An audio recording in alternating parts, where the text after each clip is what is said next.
Prezados amigos e irmãos, eis-me de volta para continuar o estudo do capítulo 10 do livro de Apocalipse e explicar depois através do livro escrito pelo Espírito Santo comigo. Eu sou Salma Pimentel, professora de Bíblia, e vou continuar a ler a palavra para vocês poderem entender. Eu deixei no versículo 4 a vez passada. E agora vou continuar do versículo 5 até o versículo 11.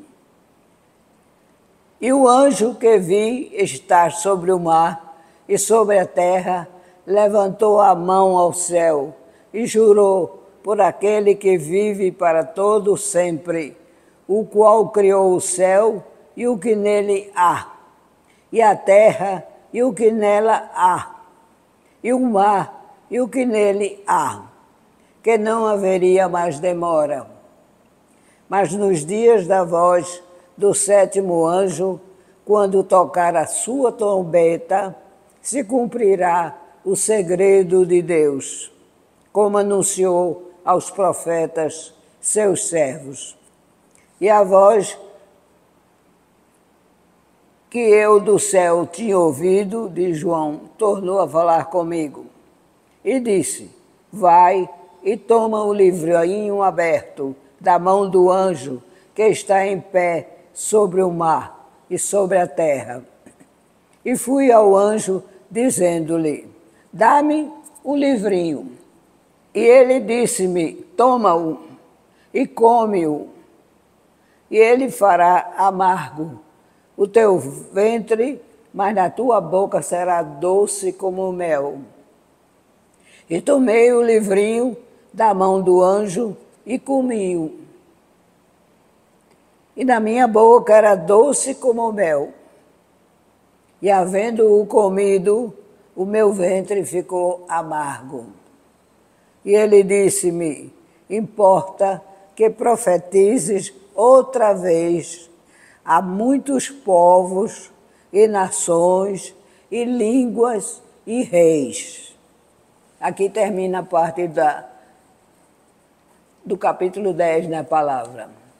Agora nós vamos para o livro. O anjo forte, que é sem dúvida Cristo, eleva a mão e jura por aquele que é eterno e criador de todas as coisas. Já não haverá demora, mas nos dias da voz do sétimo anjo, quando ele estiver para tocar a trombeta, cumprir-se-á então o mistério de Deus. E o seu juramento é de rei, porque é irrevogável e não volta atrás, e não pode ser anulado. O mistério de Deus, que se cumprirá nos dias da sétima trombeta, é o cumprimento de todas as profecias e revelações feitas aos profetas de Israel, para fazer voltar o homem ao paraíso perdido e à comunhão perfeita com o seu Criador. E esta bênção de voltar ao seio de Deus não é privilégio de Israel somente. O apóstolo Paulo diz isso em Romanos 11, versículo 25. Porque não quero, irmãos, que ignoreis este mistério, para que não sejais presumidos em vós mesmos, que veio o endurecimento em parte a Israel, até que haja entrado a plenitude dos gentios. Em Efésios, capítulo 1, versículo 9 a 10, temos o mistério da vontade de Deus. É o seguinte, desvendamos o mistério da sua vontade, segundo seu beneplácito, que propusera em Cristo de fazer convergir nele, na dispensação da plenitude dos tempos, todas as coisas, tanto as do céu como as da terra. Em Efésios 3, versículos 3 a 6, temos o mistério de Cristo.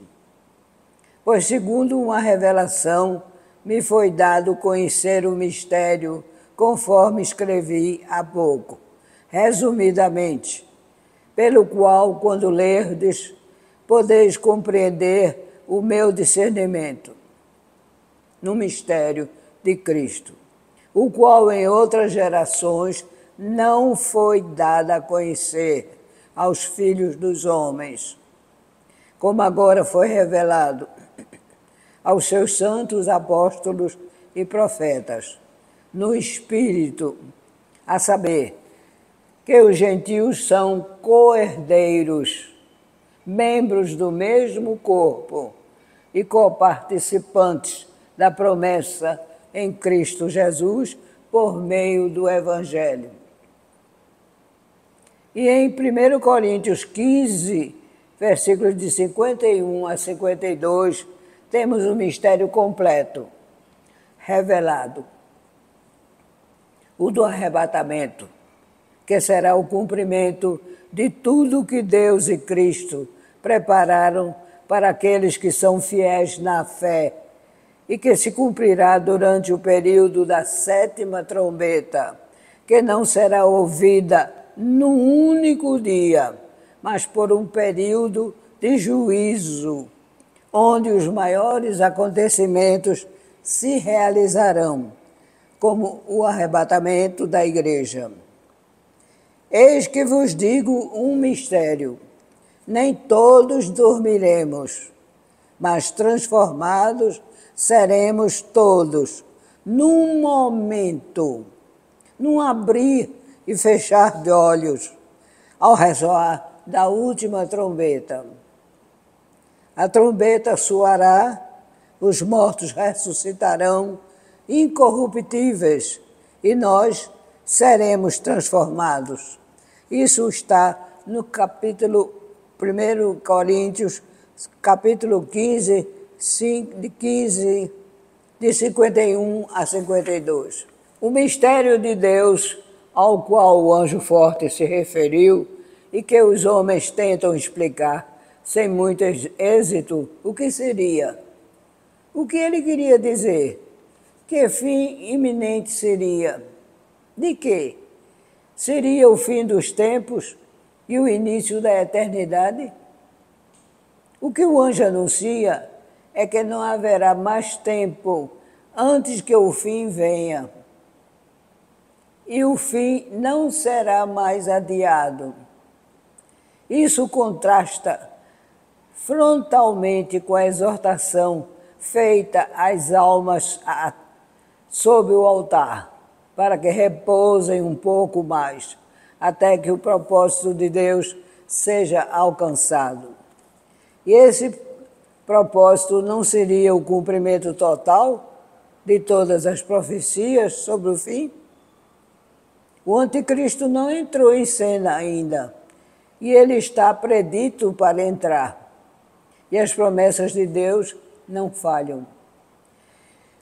Em Hebreus 10, versículo 37, lemos: porque ainda em pouco tempo aquele que há de vir, virá, e não tardará.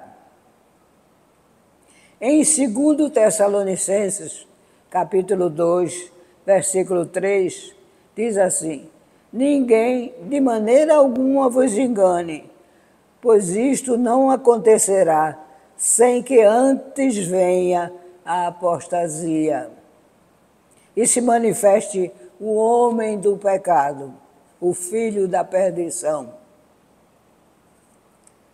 Nada é escondido. E agora a cena está a ponto de iniciar-se. E quando isso acontecer, haverá concluído o mistério de Deus. O seu propósito para a história humana e o seu plano de salvação haverá sido totalmente realizado e revelado. Não se pode entender a permissão de Deus para o mal atuar. É difícil e incompreensível para a mente humana entender isso. Mas João viu que haverá uma confrontação final entre as forças do bem e do mal, entre Deus e o anticristo. E a vitória final será de Deus. Todas as perguntas terão respostas. Não mais existirão e o mal deixará de existir para sempre. Desculpe. E a voz fez-se ouvir de novo. E manda que João vá ao anjo que segura o livrinho e o peça e o coma. 2 vezes é dito ao profeta que tome o livrinho. Na primeira vez, a voz ordena que João vá tomar o livro. E na segunda, o anjo manda que o tome. E isso é um detalhe muito importante. Deus não impõe nunca a sua vontade ao homem. Este tem que tomar a decisão de aceitar.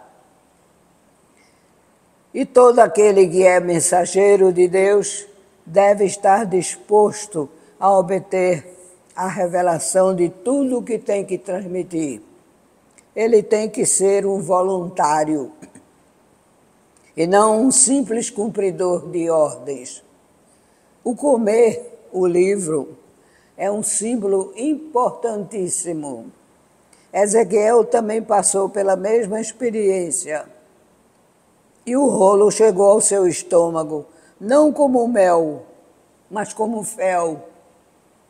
O que significa, ao nosso entendimento, comer o livro?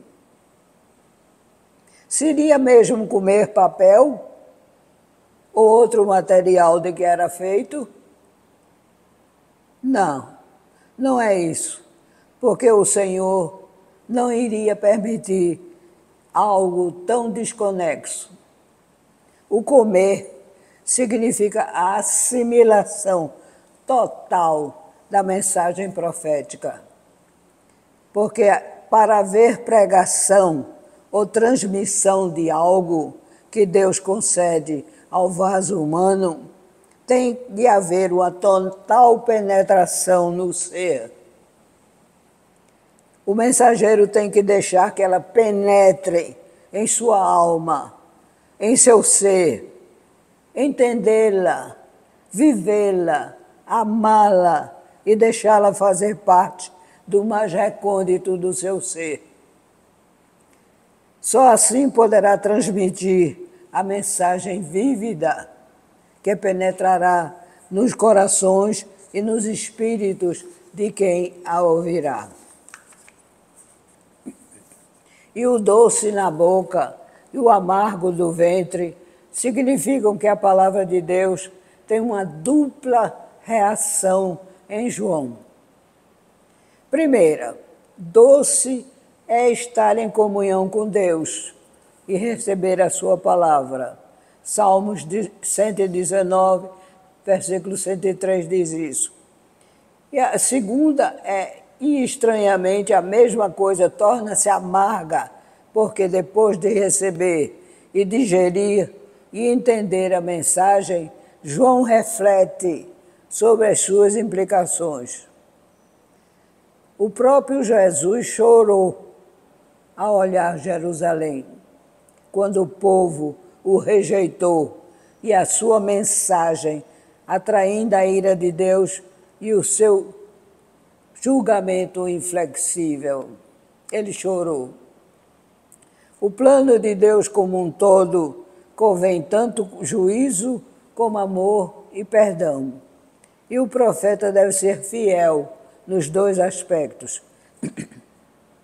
Sobre este doce como mel, nós temos algo interessante na educação dos meninos judeus, que talvez tenha alguma relação com esta citação da palavra de Deus.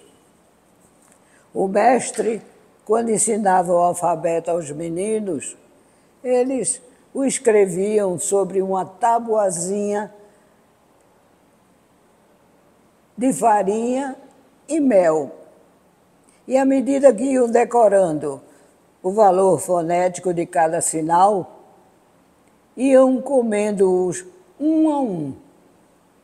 O alfabeto assim era doce como o mel em suas bocas. E é possível que quando os profetas ou os salmitas falam das palavras e dos juízos de Deus, estejam recordando aquele agradável costume. É possível. João, porém, ajunta outra ideia. Não só era doce o livrinho, mas amargo também. Como é amargo e doloroso e angustiante para o servo de Deus transmitir mensagens de advertência sobre condenações, castigos e sofrimentos terríveis para homens que não levam Deus nem Cristo a sério. A doçura e a amargura estão misturadas na responsabilidade de todo aquele que prega a palavra. Ele é mesmo a espada que fere, que penetra. Quando é mel, salva. Quando é fel, condena. E quando João come o livrinho, foi-lhe dito que deveria profetizar a respeito de muitos povos, nações, línguas e reis. Vemos nisso mais uma confirmação da grande tarefa que Deus deu a João. É reafirmado o seu ministério de profeta do Senhor. O fim ainda não veio, mas está para chegar. E os dias da 7ª trombeta estão para iniciar-se, quando a cólera de Deus será derramada em proporções jamais vistas ou sentidas. A profecia não é para um determinado povo, mas para todo o mundo civilizado, obediente ao anticristo, que virá também agora. É a profecia especial e magnífica sobre o fim e a vinda do reino de Deus. Aleluia! E aqui nós terminamos a explicação dos versículos do capítulo 10. Que Deus os abençoe e os guarde. Amém.